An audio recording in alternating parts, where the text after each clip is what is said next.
한 2달 정도 전인 것 같아요. 벌써 시간이 그렇게 된 것 같은데, 이번 여름 수련의 주제를 두고 저도 이제 개인적으로 한 부서를 맡고 있기 때문에 굉장히 고민이 많았습니다. 한 2가지의 주제가 좀 이렇게 정해져서 1번으로 할까? 2번으로 할까? 이 고민들이 엄청 많았어요. 그래서 제가 이 고민들을 혼자 하다가 안 되겠다, 우리 마을장들이랑 좀 나눠야겠다. 그래서 마을장들에게 나눴습니다. 내가 지금 1번과 2번 이 둘 중에 엄청 고민하고 있는데 여러분 생각은 좀 어때요? 라고 물었더니 마을장들의 표정이 갑자기 조금 굳으면서, 목사님, 그런 건 목사님이 정하셔야죠. 약간 저한테 그렇게 면박을 주더니, 근데 너무 웃긴 것은 그렇게 이야기하더니 갑자기 자기들끼리 토론을 엄청 하기 시작하는 거예요. 1번이 좋겠다. 아니, 우리 마을의 그 친구를 생각하니까 2번이 좋겠다. 막 이 모습을 보니까 제가 마음이 너무 기쁘더라고요. 저희가 그렇게 한 주제를 정하면 이 정한 모든 영적인 흐름들이 다 우리 순원들에게까지 흘러가지 않겠습니까? 그래서 결정하게 된 것이 기쁨이었습니다. 기쁨. 이번에는 이 여름 수련회는 기쁨 수련회로 가자, 좀 이렇게 이야기가 좀 되었거든요. 그리고 나서 제가 이제 약속을 했죠. 너무 기분이 좋아서 내가 곧 있으면 이제 4부 설교 같이 하게 될 텐데 그때 내가 꼭 빌립보서로 내가 말씀을 전할게 라고 약속을 했습니다. 그런데 갑자기 2주 전에 우리 사랑하는 담임 목사님께서 빌립보서로 설교를 시작하고 계시는 거예요. 설교자로서 참 많은 생각이 들 수 있잖아요. 그래서 고민을 하다가 어떻게 하지? 그러고 있었는데 청년교구의 한 목사님이 갑자기 저에게 이렇게 얘기하셨습니다. 목사님, 힘을 주시면서, 목사님 그거 너무 신경 쓰지 마세요. 목사님 그냥 마음 다해 그냥 담대하게 나아가세요. 그 생각은 목사님밖에 안 할 거예요. 그건 굉장히 힘이 나잖아요. 그래서 제가 그 얘기를 듣고 담대하게 오늘 빌립보서를 가지고 온 거예요. 놀랍지 않으세요, 여러분? 저 혼자 놀랐죠? 그래서 제가 이 자리를 빌어 감사의 마음을 전합니다. 송지우 목사님, 너무너무 감사합니다. 오늘 제가 이 빌립보서를 가지고 여러분들과 은혜를 좀 나누기를 원하는데, 사실 여러분 이 빌립보서는요, 한 청년부의 수련의 주제이기도 하지만은 사실 저는 이 땅을 살아가는 우리 청년들, 그리고 이 땅을 살아가는 우리 모든 사람들에게 너무 필요한 주제다라는 생각들이 듭니다. 왜냐하면 2가지 이유 때문인데, 빌립보서에 나오는 이 말씀들이 너무너무 은혜이기 때문이에요. 나중에 여러분 또 시간이 되시면 빌립보서를 꼭 한번 살펴보시고, 또 담임 목사님 설교하실 때 여러분 같이 들으시면서 은혜를 누리셨으면 좋겠다는 생각이 너무 많이 듭니다. 보물이에요. 어떻게 참 이런 책들을 바울이 쓸 수 있었을까? 그리고 또 한 가지의 이유는 이 땅의 청년들의 상황과 이 빌립보서를 썼던 바울의 상황이 굉장히 비슷하기 때문입니다. 여러분, 이게 무슨 얘기냐면요, 최근에 한 상담학 교수님이, 이제 제가 아는 교수님이신데 그 교수님이 책을 한 권 추천해 주셨어요. 이제 제가 청년 사역을 하고 있으니까 아마 이제 좋은 책을 추천해 주시려고 추천해 주셨는데, 그 책 제목을 한번 들어보세요. 오늘도 시작하지 못하는 당신을 위해. 여러분 다시 한번요. 오늘도 시작하지 못하는 당신을 위해. 여러분, 이게 무슨 이야기입니까? 딱 제목만 들어도 이미 느낌이 있으신 분들은 바로 알아차리시겠죠. 여러분, 이 시대가 굉장히 소통이 많아지고 SNS 발달하고 활발하게 막 이야기도 나누고 저희들이 아는 것들도 많아지고 가방끈도 길어지고 굉장히 우리의 지식이, 이 범주가 넓어졌습니다. 아는 것이 많아요. 저거를 시작하면 어떻게 될 거라는 것을 해보지 않아도 대략적으로 압니다. 그런데 부작용이 있어요. 그렇기 때문에 사람들이 시작을 못하는 거예요. 저와 여러분들이 그것들을 알고 있기 때문에 더 시작 자체를 못하는 지경까지 이르는 일들이 너무 많다는 거죠. 이 오늘도 시작하지 못하는 당신을 위해, 이 책을 보니까 완벽주의에 빠져 있는 사람들에 대한 처방이 나와 있어요. 오늘 그 이야기까지 다 하면은 너무 길어질까 봐서. 사랑하는 여러분, 실제로 우리의 삶이 좀 그렇지 않습니까? 운동을 하려고 하더라도 헬스장 딱 끊으려고 하면 여러분 헬스장에 어떤 사람의 사진이 붙어 있습니까? 굉장히 보디빌더의 사진이 딱 붙어 있으니까 시작하는 것부터 겁이 나는 거죠. 러닝을 한번 제가 좀 하고 싶었어요. 러닝을 한번 좀 배워볼까? 유튜브에서 러닝을 쳤습니다. 그랬더니 대한민국 국가대표 금메달 리스트 황영juk 씨가 나와서 그렇게 러닝하면 안 돼! 막 이렇게 막 화를 내니까 이걸 어떻게 해야 되지? 저 사람은 러닝화 이거 신어야 된다 그러고 저거 신어야 된다 그러고 케냐 사람들은 러닝을 안 신고 맨발로 뛰니까 그냥 뛰라 그러고 뭘 어떻게 해야 될지 모르겠어요. 그러다 보니까 여러분 시작 자체가 참 어렵고 시작하는 것이 굉장히 부담스러운 시대를 살아가고 있지 않나라는 생각을 하게 됩니다. 그런데 막상 또 그 문턱을 넘고 도전을 하더라도 한번 시작의 발걸음을 내딛었더라도 우리에게 찾아오는 그 결과들은 우리가 원하는 결과와 다를 때가 너무 많습니다. 신방을 하다 보면 이런 이야기들을 많이 듣습니다. 목사님, 사실 지금 저의 모습은 제가 어렸을 때 꿈꿨던 모습과는 좀 달라요. 제가 다니고 있는 이 학교, 사실 제가 가려고 했던 학교는 아니에요. 제가 지금 가고 있는 이 취직의 길, 제가 다니고 있는 이 회사, 원래 이거 생각하면서 제가 이렇게까지 공부했던 건 아니었는데, 정말 에너지를 많이 쏟았는데, 제가 저 사람과 처음 연애할 때는 이런 그림을 생각했던 것은 아닌데 하는 아픔들의 이야기를 들을 때가 많더라는 것이죠. 그러다 보니 생기가 없어지고, 그러다 보니 힘은 점점 빠지고, 그러다 보니 점점점 결과와 다른 모습에 좌절하기도 하고. 사랑하는 여러분, 빌립보서에 나왔던 바울의 모습이 딱 이렇게 될 수 있었던 환경입니다. 이게 무슨 얘기냐면요, 바울의 상황은요, 빌립보서는 옥중서신이라 이야기합니다. 그 얘기는 감옥에 갇혀서 쓴 편지다라는 뜻입니다. 학자들마다 시기가 차이가 있다고 얘기하지만 대부분 입을 모으는 것은 지금 바울은 로마 감옥에 갇혀 있다라고 이야기합니다. 로마는 어떤 곳이었습니까? 당대의 문명 세계를 이끄는 중심지였고 수많은 사람들에게 아메리칸 드림과 같은 그런 곳이었습니다. 그런데 여러분, 바울도 로마를 너무 가고 싶어 했다는 것 알고 계세요? 사도행전 19장 21절 말씀인데요. 같이 한번 여러분 읽어보도록 하겠습니다. 시작. 이런 일이 있은 뒤에 바울은 마케도니아와 아가야를 거쳐 예루살렘으로 가기로 마음에 작정하고 나는 거기에 갔거든. 바울도 이 로마를 엄청 가고 싶어 했습니다. 왜냐하면은 복음을 전하고 싶었거든요. 예수 그리스도의 십자가와 그분의 사랑과 나를 변화시킨 그 구원의 이야기들을 로마에 가서 전달하고 싶었습니다. 전하고 싶었습니다. 이 꿈이 있었는데 이 꿈이 마치 이루어진 것 같지만 자기가 생각했던 결과와는 너무 다른 환경에 빠져버리게 된 것이죠. 감옥에 갇혔어요. 로마이긴 한데요, 감옥에 갇혔어요. 찝찝하고요, 좀 두렵고요. 그리고 여러분, 이 바울이 큰 잘못을 했습니까? 그냥 복음을 전한 것 뿐입니다. 예수 그리스도를 전하다가 감옥에 갇히게 된 거예요. 잘해보려고 했는데 그 결과는 감옥이었습니다. 뭐하러 내가 이렇게까지 애를 썼을까? 뭐하러 내가 이렇게까지 수고를 했을까?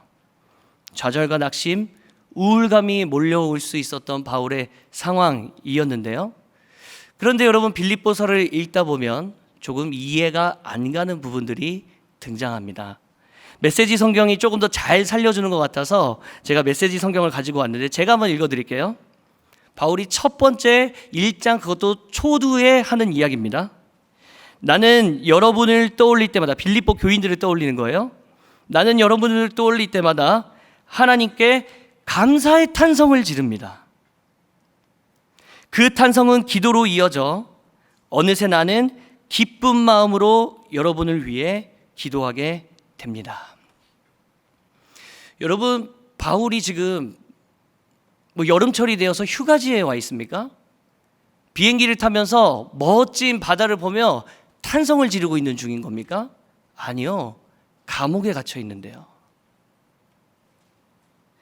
저는 이 탄성이 언제 터지는지 너무 잘 알고 있습니다. 예전에 한 형제와 신방을 하는데 너무 당황스럽게 그 형제가 징 핸드폰이 울리더니 보더니 와 이러는 거예요. 그리고 제가 무슨 좋은 일이, 합격이 뭐가 났나? 목사님, 주식이 올랐어요. 주식이요. 제가 너무 당황했습니다.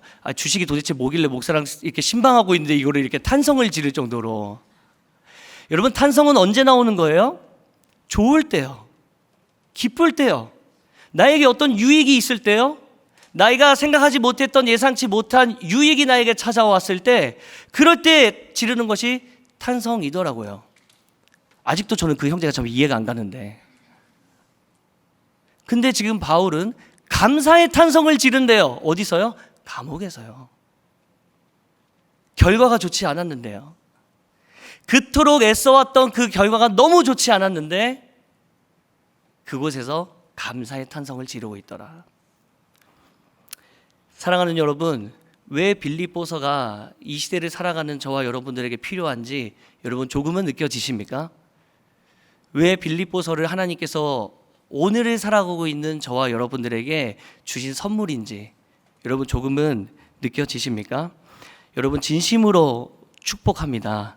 저는 여러분들의 삶 가운데 내가 처한 상황과 환경과 관계없는 그 기쁨이 회복되기를 주님의 이름으로 간절히 축복합니다. 여러분, 그것이 무엇인지 알아야 되지 않겠어요? 우리가 기왕에 신앙생활 하는데 도대체 그 기쁨이 무엇인지, 일체의 비결 아닙니까? 이래도 기뻐할 수 있고 저래도 기뻐할 수 있는. 그래서 여러분, 저는 오늘 이 바울이 어떻게 이 바울이 감옥에서 기쁨을 경험했는가 한 두 가지 정도로 간단하게 여러분 살펴보고 그런 다음에 우리 같이 기도하는 시간을 가지면 좋겠습니다. 여러분, 오늘 설교의 주제는 바로 이겁니다.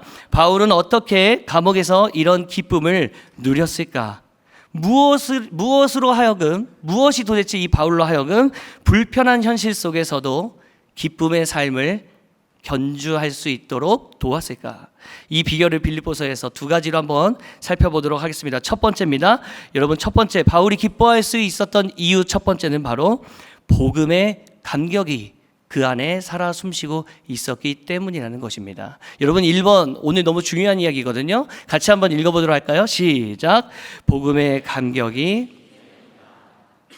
여러분, 빌립보서가요 기쁨의 편지라고 했었잖아요. 그러니까 이제 1장부터 4장까지의 기쁨이 많이 등장하는데, 사실 기뻐하고 기뻐하리라, 기뻐하십시오, 기뻐하라 이런 얘기들이 참 많이 나오는데, 이것과 동일하게 견줄 만큼 많이 등장하는 단어가 또 하나 있습니다. 그게 뭐냐면 바로 복음입니다. 빌립보서 1장만 보더라도요, 이 복음에 대해서 얼마나 자주 등장하는지 한번 보세요. 제가 읽어드릴게요. 내가 너희를 생각할 때마다 나의 하나님께 감사하며 간구할 때마다 너희 무리를 위하여 기쁨으로 항상 간구함은 너희가 첫날부터 이제까지 복음을 위한 일에 참여하고 있기 때문이라. 내가 너희를 진짜 기뻐하는 이유가 뭔지 아니? 너희들이 지금 그 복음에 참여하고 있잖아. 12절이요. 형제들아, 내가 당한 일이 도리어 복음 전파의 진전이 된 줄을 너희가 알기를 원하노라. 지금 자기가 감옥에 갇혀 있는데 기뻐하는 이유가 무엇입니까? 이 일이 오히려 복음 전파에 도움이 됐대요. 사람들이 그 당시 웅성웅성하지 않았겠습니까? 아니, 바울은 복음을 전하다 감옥에 갇혔대. 저 꼴을 좀 봐. 저 망한 꼴을 좀 봐.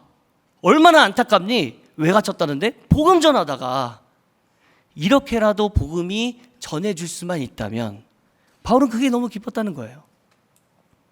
27절이요. 여러분 같이 한번 읽어보실까요? 시작. 오직 너희는 그리스도의. 여러분, 이 모든 말씀들 지금 무엇을 상징하고 있습니까? 지금 바울의 영혼 가운데 자리 잡고 있는 것은 이 감옥에 대한 상황에 대한 불평과 불만이 아닙니다. 좌절이 아닙니다. 낙심이 아닙니다. 지금 자기 안에 살아 숨쉬고 있는 것은 복음이에요. 복음에 대한 감격이 지금 살아있는 것입니다. 이 복음이 도대체 뭐길래요? 이게 뭐길래 그 감옥 속에서도 기쁨을 유지할 수 있는 힘이냐고요. 여러분, 복음 무엇입니까? 제가 오랜만에 또 이렇게 청년부에 오니까 주일학교에서 봤었던 지체들이 되게 많고요. 제가 예전에 같이 또 섬기면서 봤었던 청년들도 참 많아서 여기 보니까 지금 딱 봐도 주일학교 엘리트 출신들이 참 많이 보이는데요. 복음 뭡니까? 복음이요? 복음이 뭐죠, 여러분? 여러분, 복음은요, 많은 사람들이 당연하게 알고 있는 어떤 이야기, 이론, 예수 그리스도, 구원, 사건, 나를 위해 돌아가신 십자가, 모든 이야기, 그렇죠. 맞습니다. 그런데 바울에게는 복음이라고 하면은 한 이론이 떠오르는 것이 아니고요. 자신의 삶 가운데 있었던 한 어떤 기억, 어떤 사건이 떠오르기 마련입니다. 그것이 무엇이냐면 사도행전 9장이거든요. 제가 한번 읽어드릴게요. 이 사건인데요. 사울이 길을 가다가 다메섹에 가까이 이르더니 호련히 하늘로부터 빛이 그를 둘러 비추는지라. 땅에 엎드려져서 들음에 소리가 있어 이르시되 사울아 사울아 내가 어찌하여 나를 박해하느냐 하시거늘. 누구의 목소리입니까 여러분? 예수 그리스도요. 5절이요. 대답하여 주여. 대답하되 주여 누구시니까? 이르시되 나는 너가 박해하고 있는 예수라. 사도 바울에게는 복음하면 이 사건이 떠올랐을 겁니다. 왜 그럴까요? 자기는요 그동안 이 예수를 믿는 사람들을 잡아 감옥에 가두는 사람이었거든요. 예수가 어딨어? 너희들 도대체 뭘 믿고 있는 거니? 뭐에 그렇게 에너지를 쏟고 있는 거니? 예수가 어딨니? 감옥에 좀 갇혀보자.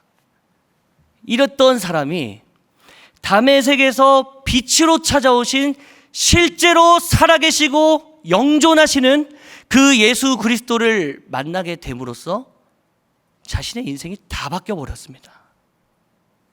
완전히 변화되었습니다. 방향성이 바뀌어버렸어요. 삶의 목적이 달라졌습니다. 아나니아라는 사람이 찾아와서 이렇게 바울을 돕는데요. 17절입니다. 아나니아가 떠나 그 집에 들어가서 그에게 안수하여 이르되 형제 사울아 주 곧 내가 오는 길에서 나타나셨던 예수께서 나를 보내어, 본인도 지금 그 살아계신 예수께 지도를 받고 있다는 뜻이죠. 너로 다시 보게 하시고 성령으로 충만하게 하신다 하니 즉시 사울의 눈에서 비늘 같은 것이 벗어져 다시 보게 된지라. 사랑하는 여러분, 저와 여러분들은요 이 땅을 살아가면서 하늘의 것을 묵상하며 살아가는 시간들보다 이 땅에 있는 일들과 싸우며 살아갈 때가 훨씬 더 많은 것 같습니다. 비율적으로 어떻게 따져야 할지는 잘 모르겠지만은 우리의 어제 하루만 생각을 해보더라도요, 지난 한 주만 떠올려 보더라도요, 우리가 주님을 붙들고 주님께 묵상하고 주님을 사랑하는 그 일보다 지금 내 앞에 닥쳐 있는 관계의 문제, 어떤 직장의 문제, 어떤 여러 가지 학업의 문제들, 진로의 문제, 연애의 문제, 이 문제들이 우리 머릿속에 들어와서 너무 많은 것들을 차지하고 있을 때가 참 많습니다. 그 결과 저와 여러분들은 기쁨과는 조금 거리가 멀어지고 있는 삶을 살아가고 있지는 않은가 돌아봐야 할 때인 것 같습니다. 사랑하는 여러분, 그 고민 하셔야죠. 당연히 그 고민 필요합니다. 우리의 인생 가운데 그 고민이 없이 어떻게 걸어가겠습니까? 그런데 여러분, 저와 여러분들의 삶 가운데 오늘 바울의 이 말씀이 진짜라면, 살아계신 이 복음이 저와 여러분들의 마음 가운데 심겨질 때에 저와 여러분들의 눈 앞에 있었던 비늘이 벗겨지는 역사가 있을 줄로 여러분 믿으시기 바랍니다. 여러분, 복음은 힘이에요. 능력이에요.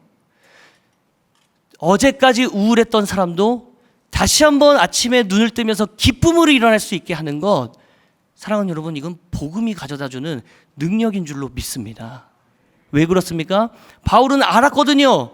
죽은 줄로만 알았던 예수 그리스도가 진짜 살아계시고, 그분이 살아계시다면 내 인생을 주도하고 계시고 나를 창조하시고 나를 왜 창조하셨는지 그 목적과 그 계획이 분명하구나. 그러면서 자신의 삶이 변하고 자신의 인생이 변했어요. 최근에 제가 신방을 하는데 참 하나님이 놀라운 일들을 경험시켜 주셨습니다. 거의 신방을 하면은 우리 교회에서 자라왔던 지체들 참 많이 만나는데 일만 성도 파송 이후로 정말 새로운 분들이 많이 오셨더라고요. 그래서 여러분들 같이 신방하는데 한 10명을 만나면 5명은 초신자들이 돼요. 지금 우리 청년부에서 어떻게 신앙생활하고 있는지를 막 이야기 나누고 같이 감격하고 하는 이야기들 참 많이 듣습니다. 저 교회 다닌 지 2년 됐어요. 목사님 저 교회 다닌 지 5년 됐어요. 처음에는 되게 기도하는 거 어색했고 예배 드리는 게 되게 어려웠는데 지금은 주일이 너무 기다려져요. 이런 이야기들을 많이 전해주시더라고요. 그 중에 한 자매는요, 참 놀랍게 우리나라에서는 단 한 번도 교회를 다니지 않았다가 중국에 유학을 갔는데 거기서 선배들이 야 맛있는 거 준대, 저기 되게 좋아 해서 갔던 곳이 교회였어요. 여러분 아시죠? 중국에서는요 신앙생활하기가 쉽지 않습니다. 지켜보는 눈들도 많고요. 그래서 문을 잠그고 예배드리는 곳들도 한두 곳이 아니고요. 주중에는 다른 것들을 했다가 그곳에서 성도들이 모여서 10명, 20명, 이 자매가 다녔던 교회도 한 50명 정도 되네요. 근데 이 교회에서 이 자매가 예수 그리스도를 경험한 거예요. 복음을 받아들이기 시작했습니다. 지금까지는 한 번도 가보지 않았던 교회에서 그 복음이 내 영혼에 심겨지자 삶이 달라지기 시작하더라고요. 그 교회에서 목사님이 너 예수님에 대해서 같이 나랑 좀 배워볼래? 1:1 양육이란 걸 좀 해볼래? 너무 좋아요 해서 여러분 1:1 양육을요 무려 1년 반 동안 했다고 합니다. 저희들은 2주만 해도 눈이 풀리기 시작하는데, 그리고 이 자매가요 들어와서 분당 우리 교회라는 곳을 추천을 받고 여기 와서 또 이렇게 신앙생활을 하면서 처음 중국에서 신앙생활을 하다가 여기로 와서 하는 거죠. 주일날요 매주가 전쟁입니다. 가족들이 아무도 믿는 사람들이 없으니까요. 너 일요일마다 어디 가? 우리 가족끼리 좀 여행 좀 가자. 맛있는 것 좀 먹으러 갔다 오자. 하는데 이 자매가 교회를 와요. 나 맨날 교회 가고 싶은데 주일만 가서 예배 드릴 수 있다는 게 너 안 그래도 아쉬운데 나 이거 못 드리면 안 돼. 여러분 어떻게 이렇게 삶이, 예수님 몰랐던 자매였잖아요. 그런데 어떻게 이렇게 삶이 변할 수가 있는 거냐고요. 정말 놀라웠던 것은 그 자매가 이번 수련회, 여름 수련회를 참석하기 위해서 여러분 놀라지 마십시오. 월차를 사용했다고 합니다. 월차요, 월차. 사랑하는 1청, 2청, 3청, 4청 여러분, 오랫동안 신앙생활을 할수록 저와 여러분들에게 희미해지고 있는 것은 어쩌면 복음에 대한 감격 아닙니까? 한번 질문해 봐야 된다고 생각합니다. 여러분 이렇게 습한 날씨를 뚫고 이 자리로 올 예배자들 정도라면, 살아계신 하나님을 믿고 따르는 저와 여러분들이라면 적어도 그 복음의 감격을 누린 적이 분명히 있을 터인데, 여러분 진심으로 축복합니다. 매주 예배를 드릴 때마다 예수 그리스도로부터 흘러나오는 그 복음의 감격이 저와 여러분들을 안아주게 되는 그 은혜가 있기를 간절히 축복합니다. 여러분 저도 사실 이 복음의 은혜를 매일 누리고 있습니다. 참 너무 감사하게도 많은 청년들이 알고 막 기도해주고 응원도 많이 해주고 있어서 제 아내가 건강이 그렇게 좋은 상황이 아니에요. 참 저도 어떻게 보면은 이 설교를 준비하면서 제 인생을 또 돌아보기 시작했는데요. 저도 20살 때부터 하나님 나라를 위해 살겠다고 제 인생을 어찌 보면은 던진 거 아니겠습니까? 하나님, 제 친구들 다 술 마시러 가는데, 소개팅하러 가는데 나도 한번 가보고 싶은데 다 참고 주님, 저 신학교 왔습니다. 이 마음으로 열심히 달려왔어요. 온 마음을 다해 사역을 했습니다.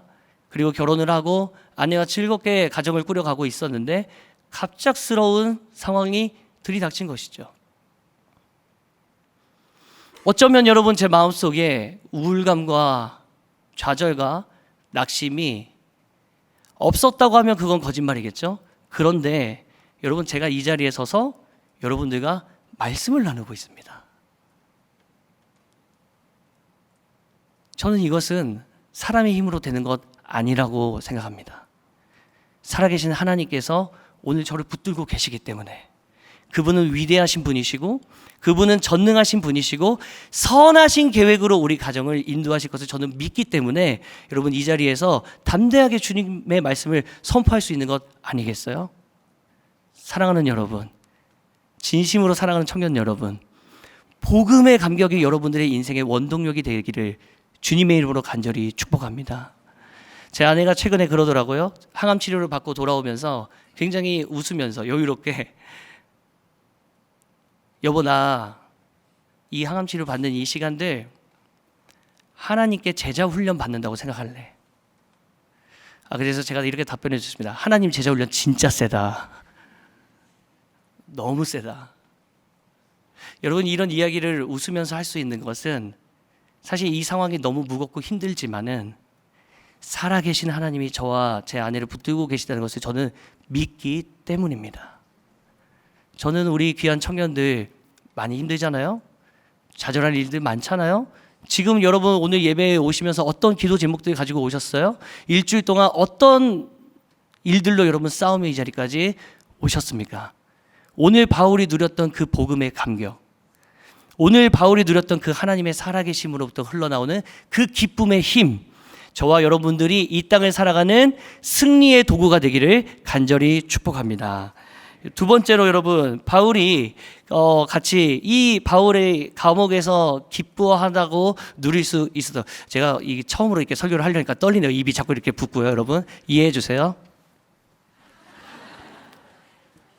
바울이 이 감옥에서도 기뻐할 수 있는 이유는 무엇이었을까? 두 번째 이유는 바로 이것 때문입니다. 믿음의 동역자들이 함께 했었기 때문입니다. 믿음의 동역자요. 여러분 4장 1절, 2절, 3절입니다. 이 말씀 오늘 우리가 읽었던 말씀인데요. 같이 한번 읽어보실 때에 제가 사람에 대한 부분에는 줄을 쳤습니다. 앞에 보시고 여러분 같이 읽어보시면 좋을 것 같아요. 같이 한번 읽어보도록 하겠습니다. 시작. 그러므로 나의 사랑하고 사모하는 형제들, 나의 기쁨이요 면류관이 사랑하는 자들아, 이와 같이 주 안에 서라. 내가 유오디아를 권하고 순두개를 권하노니 주 안에서 같은 마음을 품으라. 또 참으로 나와 멍해를 같이 한 내게 구하노니 복음에서 나와 함께 힘쓰던 저 여인들을 돕고 또한 글레멘드와 그 외에 나의 동역자들을 도우라. 그 이름들이, 여러분 바울이 그 감옥에서도 기쁨을 잃지 않을 수 있었던 두 번째 이유는 바로 동역자들이 함께하고 있었기 때문입니다. 여러분, 이 믿음의 동역자들, 복음으로 걸어가는 한 길 걷는 이 동역자들로 인해서 바울은 힘을 얻었습니다. 여러분, 이 사람들이 어떤 사람이었는가, 뭐 한 사람 한 사람 다 살펴보면 너무너무 참 좋을 것 같은데, 여러분 또 그럴 수 있는 기회가 있을지 모르겠고, 또 담임 목사님께서 하나하나 또 살펴봐 주실 것이기 때문에 그 말씀을 통해 여러분 은혜 누리셨으면 좋겠는데요. 제일 중요한 것은 바울은 정말 힘든 상황이었지만, 너무 이 땅을 살면서 외롭고 힘들었지만, 근데 그 바울에게는 믿음의 동역자들이 있었다는 사실입니다. 여러분, 어떤 청년들은, 특별히 우리 대학생인 청년들은 저에게 많이 이렇게 물어볼 때 있습니다. 목사님, 집에서 혼자 신앙생활 하면은 안 돼요? 저 예수님 믿어요. 저 하나님 믿는데 굳이 교회까지 가야 되나요? 목사님, 굳이 부서 모임, 순모임 다 참석해야 되나요? 여러분, 그렇게 말하는 청년들, 사실은 이야기 나눠보고 상담하고 신방하다 보면 그렇게 말하게 되는 이유를 발견하기도 하지만요, 배경이 있긴 하지만요, 그러나 여러분, 이 이야기들의 저의 변하지 않는 답변은 당연하지입니다. 당연하지. 혼자 할 수 없지. 신앙생활은 절대 혼자 할 수 있는 게 아니야. 이거는 믿음의 동역자들과 함께 걷는 거야. 왜 그렇습니까, 여러분? 왜 교회는 모여야 되는 곳입니까? 왜 교회는 모이기에 힘써야 하는 곳입니까? 여러분, 교회라는 이 이름의 단어에 들어져 있는 이 한자어도요, 가르칠 교자에 모일 회자를 쓰였어요. 그렇죠? 교회, 가르치고 모이는 곳이래요. 교회는 모이는 곳입니다. 예배드리러 이렇게 모이는 곳입니다. 부서 모임, 순모임 가서 믿음의 동역자들을 만나서 나의 한 주간의 삶을 나누고 힘들었던 고민들을 나눌 때, 너도 그런 고민이 있었어? 서로 같이 기도하자, 이렇게 얘기할 수 있는 곳. 사랑하는 여러분, 세상에 어느 공동체에 이런 공동체가 있습니까? 세상 어디에 이런 모이기에 힘쓰고 서로의 아픔을 나누고 서로의 약점을 보듬어주고 사랑으로 안아주는 공동체가 도대체 어디에 있냐고요. 성경에서는요, 이 공동체의 중요성, 특별히 모이는 것에 대한 중요성을 그냥 이렇게 어떤 단어적 의미로 부여하지 않고 영적인 의미를 부여합니다. 여러분, 전도서 4장 12절 너무 잘 아는 말씀인데요, 같이 한번 읽어보도록 하겠습니다. 시작. 한 사람이면 패하겠거니와 두 사람이면 맞설 수 있나니 세 겹줄은 쉽게. 여러분, 믿으십니까? 요한일서 4장 12절 말씀 한번 읽어보겠습니다. 시작. 어느 때나 하나님을 본 사람이 없으되 만일 우리가 서로 사랑하면 하나님이 우리 안에 거하시고 그의 사랑이 우리 안에. 너무 놀라운 말씀이잖아요. 하나님 본 사람 우리 중에 아무도 없대요. 저를 포함해서요. 혹시 본 사람 있으면 저한테 연락 주세요. 따로 만나봐야 될 것 같아요. 아무도 없어요. 그런데 우리가 모이잖아요. 서로의 연약함을 보고 서로의 다름을 보면서도 사랑으로 품으려고 여러분 애쓰잖아요. 그러면 그 가운데 하나님이 함께하고 계시다는 뜻이랍니다. 그 자리가 하나님의 사랑이 있는 자리래요. 하나님이 경험되는 자리라는 것입니다. 제가 가장 좋아하는 말씀 중에 하나인데요, 마태복음 18장 20절 말씀. 이건 제가 좋아하니까 제가 읽어드리도록 할게요. 두세 사람이 내 이름으로 모인 곳에는 나도 그들 가운데 있느니라. 여러분, 이렇게 우리가 예배를 드리고 이제 부서 모임으로 가고요, 어디로 흩어집니까? 소그룹으로 갑니다. 그렇게 소그룹으로 가면 여러분 누가 기다리고 있습니까? 내가 카톡 답장 안 했었는데 계속 나한테 카톡을 보냈던 그 순장, 공지를 올리면 아무도 답변하지 않았던 그 순원들, 어떻게 일주일 동안 살아왔는지 알 수 없는 바로 그 순원들과 순장들. 여러분, 때로는요, 참 순장들이 너무 귀한 게요, 저희 순장들도 보면은 너무 이 소그룹을 잘 인도하는 지체들도 있지만요, 땀을 막 이렇게 뻘뻘 흘리면서, 오늘 저처럼요, 뻘뻘 흘리면서 막 인도하고 어려워하고 어색해하고 힘들어하는 지체들도 있더라고요. 그런데 여러분, 그건 그렇게 중요한 게 아니랍니다. 그건 그렇게 중요한 게 아니래요. 소그룹이 잘 인도되고 잘 인도되지 않는 것, 여러분, 그거 그렇게 중요한 거 아니랍니다. 사랑하는 여러분, 주님의 이름으로 여러분들이 모이셨습니까? 그 가운데 계시는 하나님을 느끼게 되시길 간절히 축복합니다. 여러분, 주님의 이름으로 두세 사람이 모이셨습니까? 소그룹으로 모이셨습니까? 그 가운데 임하시는 하나님을 경험하게 되시길 간절히 축복합니다. 무슨 얘기입니까? 우리가 모이는 이 순모임은요, 하나님 나라라는 거예요. 여러분, 이렇게 모이는 우리 순모임, 이 안에서 삶을 나누고 말씀을 나누고 예배의 은혜를 나누는 바로 이 시간, 기도 제목을 나누고 같이 나누는 바로 그 시간들이 저와 여러분들이 이 땅에서 누릴 수 있는 하나님 나라라는 것입니다. 사랑하는 여러분, 이 감격을 가지고 주일날 모이실 수 없을까요? 여러분, 이 기대하는 마음을 가지고 모이실 수 없을까요? 여러분, 이 기대하는 마음을 가지고 순장을 위해 기도해 주실 수 없을까요? 이 기대하는 마음을 가지고 순원들을 위해 함께 중보하실 수 없을까요? 그래서 여러분, 한 가지 다시 한번 강조합니다. 제가 그래서 이것도까지 가져왔어요. 아까 보여드렸던 그 이미지인데요, 여러분, 수련회 선교 신청하셔야 돼요. 우리 1청년부 3팀 4팀 돌아오는 금요일부터 가는데 신청 안 한 사람 빨리 한번 손 들어보세요. 오늘 신청하게 되는 역사가 있게 되기를 축복합니다. 가셔야 돼요. 여러분, 가셔야죠.